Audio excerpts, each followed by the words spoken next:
Olá, sejam bem-vindos.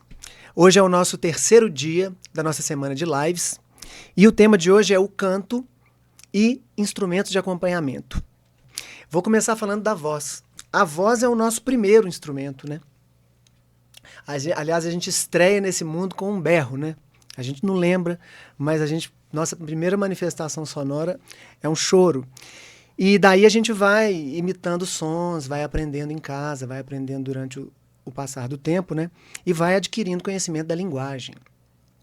E a voz é capaz de transmitir sentimentos de forma imediata, de uma forma poderosa e sem intermediários, né?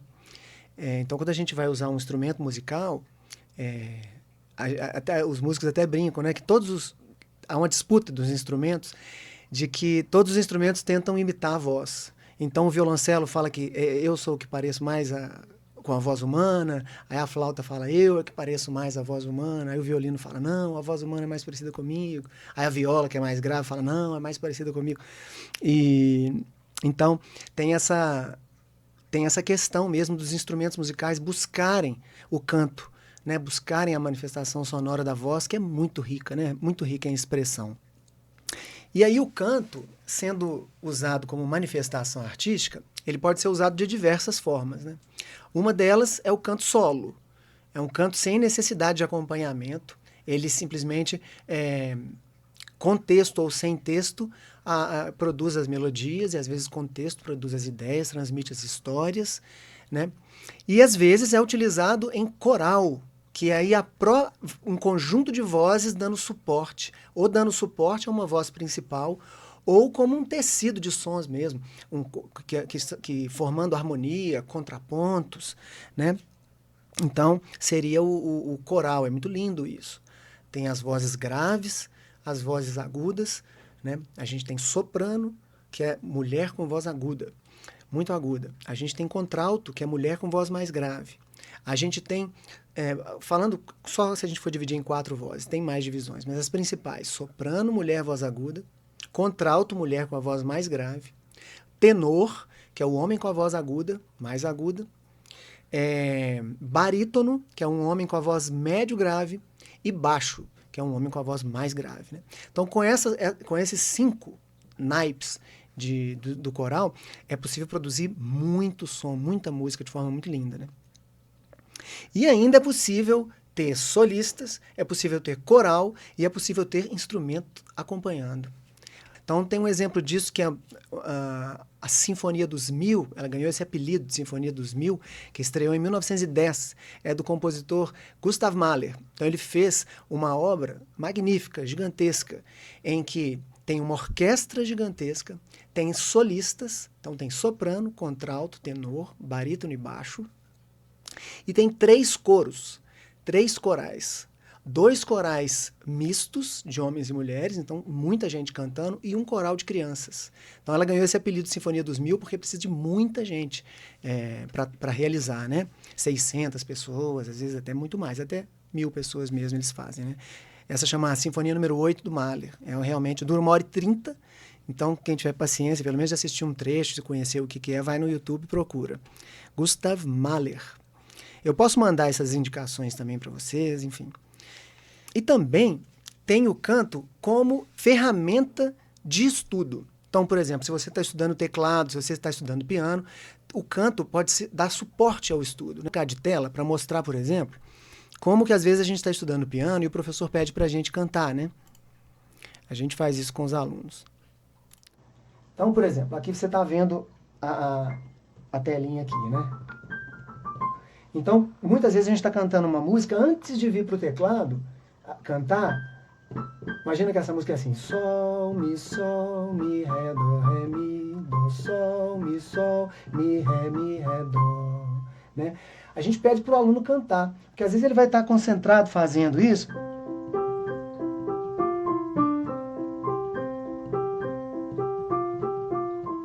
A música é assim, mas ele está concentrado em aprender, em ler a partitura, então a gente sempre canta o nome das notas. No caso, sol, mi, ré, dó, ré, mi, dó, sol, mi, ré, dó.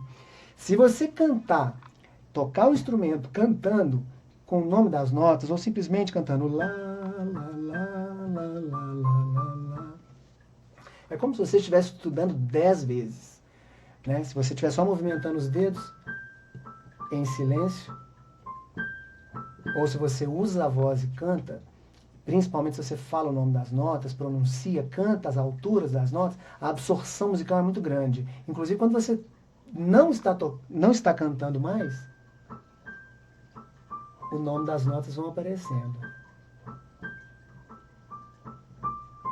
Então, o canto é uma ferramenta sempre. Sempre, quando um músico está improvisando também, uma vez eu ouvi o Nelson Faria falando, que é uma super referência como professor de música, né, e como músico, e aí ele falou que um professor de jazz dos Estados Unidos, quando ele foi começar na primeira aula, ele foi improvisar uma nota, ele parou, colocou a mão no instrumento, falou assim, canta a nota que você ia tocar.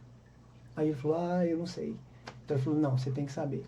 Você tem que saber cantar a nota que você está querendo fazer no instrumento. Não é só a sua mão que vai movimentar, né? Sozinha. Vou voltar a tela aqui. O canto como ferramenta. Amanhã eu vou falar sobre a vocalização de ritmos. Né? Então, às vezes, a gente está estudando bateria, um instrumento de percussão, ensinando qualquer tipo de instrumento e que produz ritmo. Então, a gente faz com os alunos, por exemplo, se ele vai pegar um chocalho, a gente faz produz ritmos com a voz, produz ritmo com a voz antes, porque o instrumento ele vai ter problemas de mecânica, coordenação motora, você tem que gerenciar a areia que está dentro do chocalho. Então vão ter alguns problemas, a baqueta, como que segura, como que acerta o instrumento no lugar certo. Esses intermediários atrapalham, às vezes, no início, quando você vai começar. Mas uma vez que você já entendeu o ritmo, já cantou o ritmo, quando você vai para o instrumento fica muito mais fácil. Isso é o caminho sempre que a gente faz e adianta muito tempo, né? E uma outra coisa que eu queria mostrar para vocês sobre isso do canto favorecer a aprendizagem, a absorção do material musical, talvez há quase 10 anos atrás, eu comecei a fazer uma aula com um português, que chama Ricardo Passos, e ele trouxe um instrumento indiano, já tinha mais de, acho que 13, 14 anos que ele estudava na Índia, e foi como se eu estivesse aprendendo música pela primeira vez. Ele fez o seguinte, como que é o sistema de você conhecer as notas? Nesse caso, a tonalidade que a gente vai cantar é Dó, tá? Então a gente vai chamar os nomes de Dó, Ré, Mi, Fá, Sol, Lá, Si, Dó, que são os nomes que a gente já conhece. O instrumento é esse aqui, ó. É como se fosse uma sanfona de fole. Ele chama Shruti Box. Shruti. Box é caixa, Shruti, que é a ouvida, né? Ele mantém o som sempre constante. Então ele vai ficar com um fole soando. E eu queria mostrar para vocês o efeito de cada nota. Porque é assim que a gente vai aprender a afinação. A gente vai aprender pelo efeito que cada nota produz. Não é uma coisa tão matemática nesse caso, não. É por efeito mesmo. A primeira nota é como se a gente estivesse sempre em casa. É um conforto total. Dó.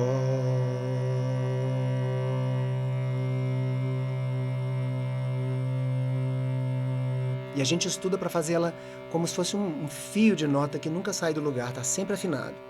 É uma tentativa, né, de afinar sempre, né? Dó.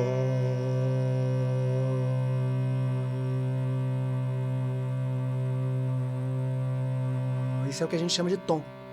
Se eu estou nesse tom, essa nota é a confortável. Ela que parece que as outras vão passear por lugares, mas chega no tom da música. Tom,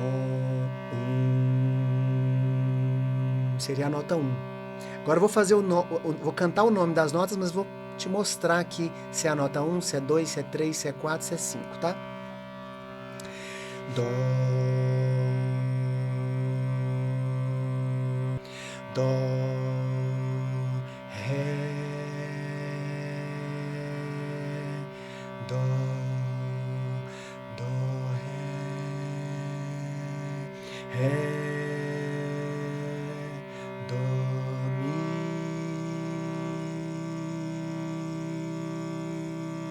Cada nota tem um efeito.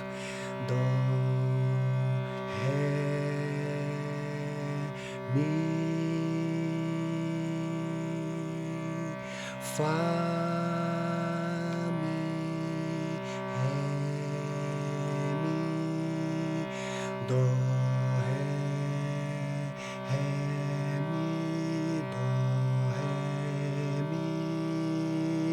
Fá, Ré,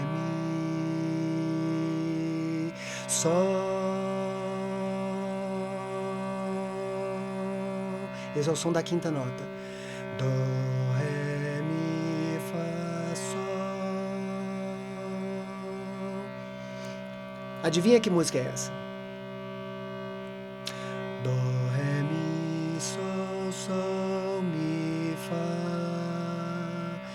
Dó, Ré, Mi, Sol, Sol, Fá, Mi. Dó, Ré, Mi, Sol, Sol, Fá, Mi, Dó, Fá. Fá, Mi, Ré, Mi, Ré, Dó, Dó. Então o que a gente grava, na verdade, o que a gente aprende é o efeito da nota. Ré, Dó, Mi, Dó, Fá, Dó, Sol, Dó. Então a relação que cada nota faz com o Dó que dá esse efeito. Em qualquer tom que a gente tiver, esse efeito vai estar manifesto pela nota principal e a relação que as outras notas fazem com ela. Dessa forma, se a gente vai aprendendo a trabalhar a música desse jeito, a gente começa os nossos ouvidos começam a assimilar isso. O ouvido começa a assimilar que notas são essas e a relação entre elas. E, obviamente, a gente começa a entender mais a música e as estruturas e os sentimentos que elas passam. Esse é o jeito que a gente estuda na música indiana. O ensino da música é todo baseado nisso. Você não canta sem esse apoio, sem essa base, esse pedal no fundo que permite que você perceba qual o efeito de cada nota que você está cantando da escala, né?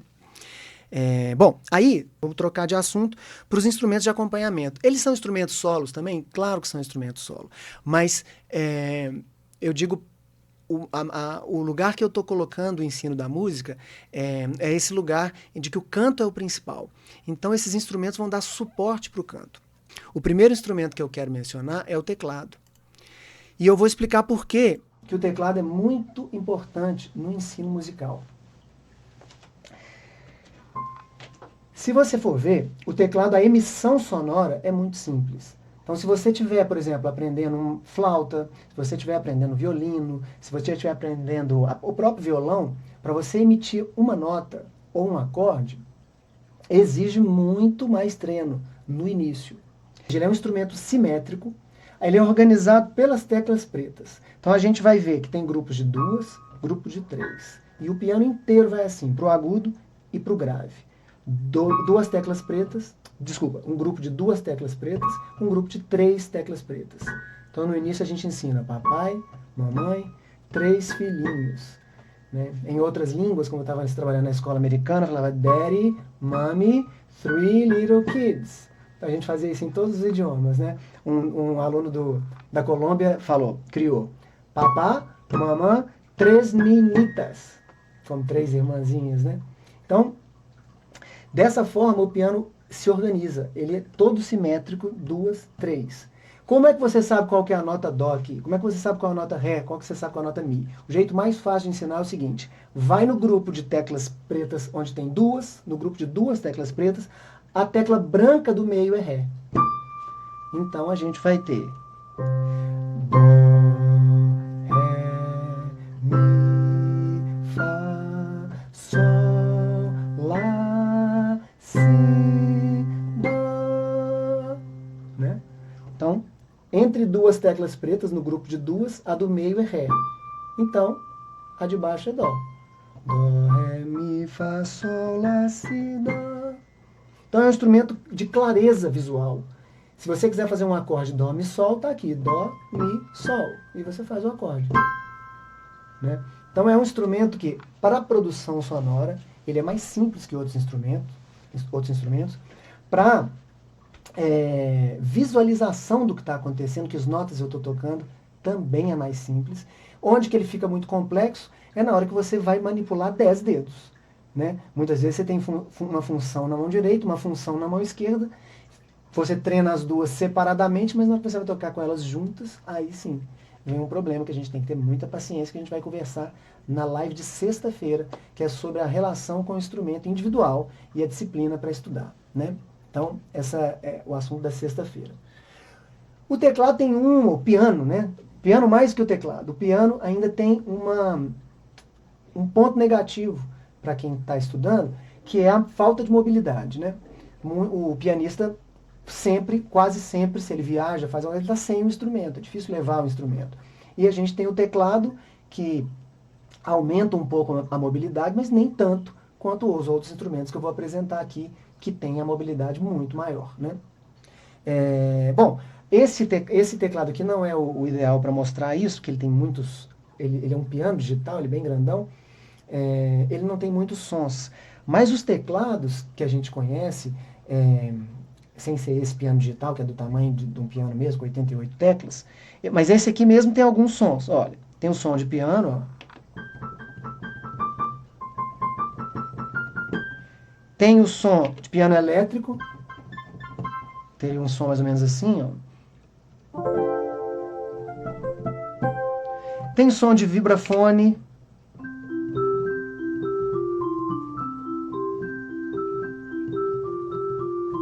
Então o teclado tem som de coral, se a gente quiser, cordas, ó, cordas.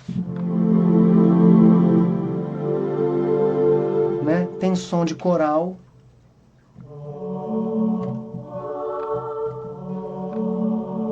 Então a gente pode, por exemplo, se acompanhar. Vou dar um exemplo aqui, vou dar o mesmo exemplo aqui no ukulele, hein? Quer ver? Vou colocar cordas e coral juntos. Amazing grace, how sweet the sound that saved a wretch like me.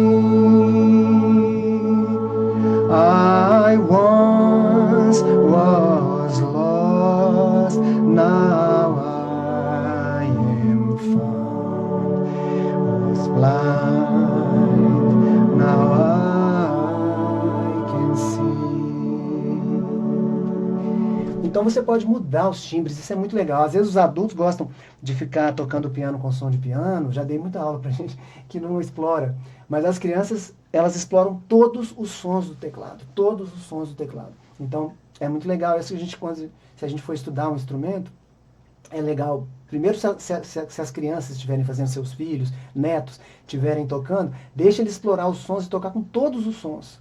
E se você estiver tocando e estudando, explora os sons também, porque eles são muito legais e cada um tem uma resposta diferente na mão, né? E o importante do teclado, quando a gente for comprar para estudar, é ter sensibilidade de teclas. Ou seja, quando você toca bem suave, o som precisa ser suave. Quando você toca forte, o som precisa vir forte. Porque senão a gente não consegue desenvolver um tato necessário para expressar a música como se estivesse num piano que tem cordas vibrando e martelo acertando as notas, né? Vou trocar a câmera para eu ir para o ukulele e para o violão. Agora eu vou falar de um instrumento que ele não é muito conhecido, que é o ukulele, né? Ele é um instrumento muito pequeno e ele tem várias vantagens. Uma vantagem do ukulele, por exemplo, é que ele é essa, a mobilidade, né? Ele é um instrumento muito pequenininho, muito leve, uma madeira feita de uma madeira muito leve, e você pode levar para qualquer lugar. Então, o pianista que tem esse problema de ficar em vários lugares sem o piano, né, sem o teclado, o ukulele é muito móvel, muito fácil de você levar para os lugares, e isso é um ponto muito favorável, porque se a gente quer ter uma relação diária com o instrumento, é bom que a gente possa levar ele para os lugares, né? Então, a mobilidade é uma coisa a se considerar. A outra coisa do ukulele é que ele tem cordas de nylon, porque tem instrumentos também pequenininhos e fáceis, com mobilidade para levar para os lugares também, como o bandolim, como o cavaquinho, mas eles têm cordas de aço. E as cordas de aço exigem que você tenha... A pele da mão precisa já estar desenvolvida. Isso vai desenvolvendo com meses e anos, para você conseguir que a pele da mão já tenha uma camadinha que proteja, né? O nylon é muito mais confortável, então ele é macio, né? Então, se, por exemplo, se fizesse aquela música, gente toca com palheta, né? Mas pode tocar sem palheta também, como se fosse o... Amazing grace, how sweet the sound that saved a wretch like me. I once was lost, now I am found. Was blind, now I can see.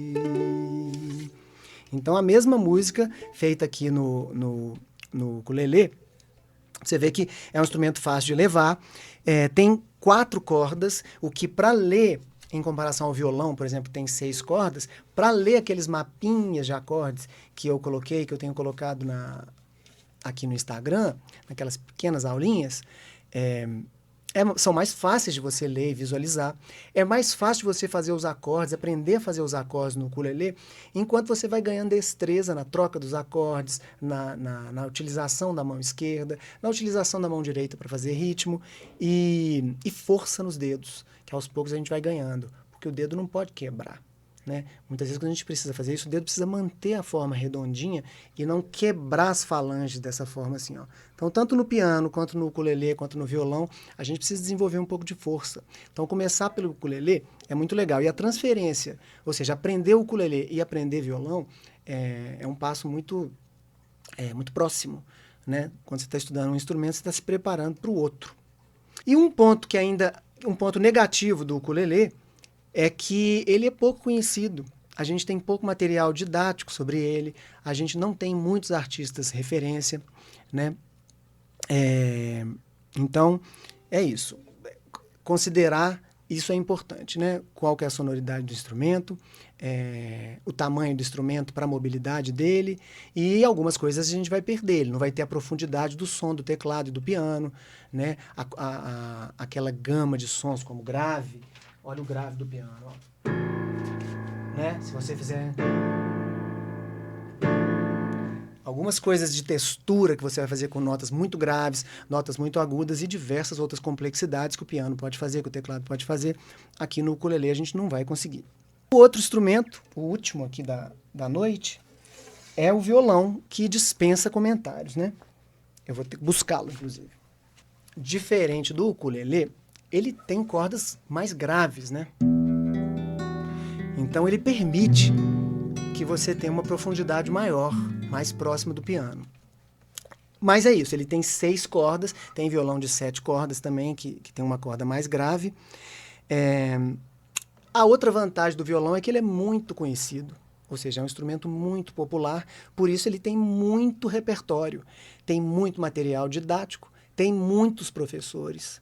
Né? Tem um arsenal de professores para a gente buscar informação, para a gente buscar livros, para a gente buscar, e artistas referência também, em áudio, em vídeo, né? Então é um instrumento que, para quem quer aprender, tem muito material. A internet está cheia de material gratuito. Enfim, o violão tem diversas vantagens, né? E eu até prometi ontem que eu ia fazer uma versão para o meu avô. Ontem eu contei uma história que foi o seguinte: o meu avô, ele estava com Alzheimer, e quando já estava bastante avançado o Alzheimer dele, ele já não estava lembrando mais o nome dos filhos, né? Estava com a memória muito já esquecida, mas ele lembrava as músicas. Era uma coisa que a gente ficava assustado, né? Como que ele podia lembrar as letras das músicas, a harmonia das músicas, né? O acompanhamento, né? E cantava lindamente, né? Então, e aí um dia, vou fechar a live de hoje com essa história. Aí um dia meu avô, eu ia sempre lá ficar com ele, para ele cantar. E aí eu falei, vô, canta Quem Te Viu, Quem Te Vê. E a vovó ficava do lado. Então ficava o vovô Nicásio com o violão e a vovó Zizinha caladinha lá do lado. Aí eu falei, vovô, toca Quem Te Viu, Quem Te Vê, do Chico Buarque. Aí a minha avó falou, não, isso ele não sabe não, o Chico Buarque é muito novo, ele não toca isso não, ele toca as coisas mais antigas. Só que eu sabia que ele tocava, né? E cantava lindamente, né? Então eu fiquei esperando, né? Aí o meu avô ficou caladinho, ele ficava procurando, assim.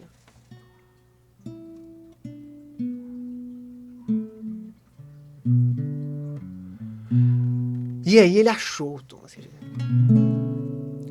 Você era mais bonita das cabrochas dessa ala.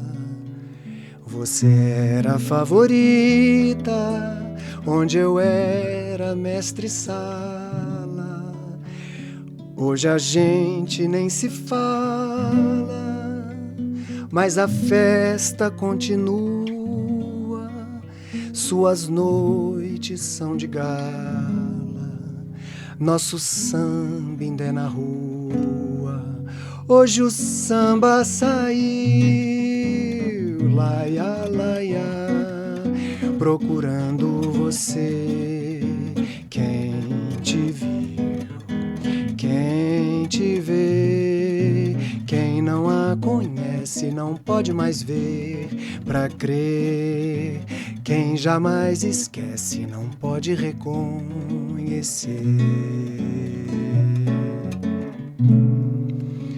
Hoje eu vou sambar na pista, você vai de galeria. Quero que você me assista na mais fina companhia. Se você sentir saudades, por favor, não dê na vista. Bate palma com vontade, faz de conta que é turista. Hoje o samba saiu, laia, laia, procurando você. Quem te viu, quem te vê, quem não a conhece não pode mais ver pra crer. Quem jamais esquece não pode reconhecer. Hoje o samba saiu. Aí ele acabou assim, parou e falou assim: de quem que é isso mesmo? Aí eu falei: Chico Buarque, vô. Ele: é vivo? Eu falei: é vivo, vovô. Ele: ah, quando tiver um show dele, arruma um ingresso pra nós. Isso tá gravado. Obrigado a todos vocês que estão aí na live. Agradeço a presença de todos vocês. Amanhã tem mais. Então a ideia é a seguinte: amanhã a gente vai falar de instrumentos melódicos e instrumentos de percussão. Na sexta-feira a gente vai falar de o estudo com a música, né? Como estudar. Então já é um relacionamento individual com o instrumento. E sábado a gente vai falar de um tema muito especial para mim, que é música em família.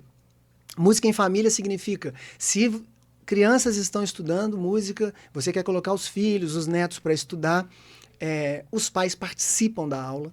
É uma aula curta, mas os pais participam. E de modo que os pais, primeiro que são como se fossem monitores, auxiliares do professor na aprendizagem das crianças, né? E segundo, os pais participam e fazem música juntos em casa. A criança não fica com a responsabilidade de aprender sozinho, mas os pais participam, os avós participam, quem estiver perto da criança e pode ficar com ela, né, participa disso, e a música entra na casa das pessoas e elas fazem música juntos, que é uma coisa muito rica e muito positiva, como a gente conversou na live de ontem, né? Que não é difícil. Quem quer aprender instrumento, aprende. É só você dar, na sexta-feira eu vou falar disso, é só você dar um tempinho diário, não precisa ser muito. Um tempinho diário e isso é o suficiente para você aprender, tá bom? Muito obrigado, até amanhã às 8 horas aqui no Instagram. Fiquem com Deus.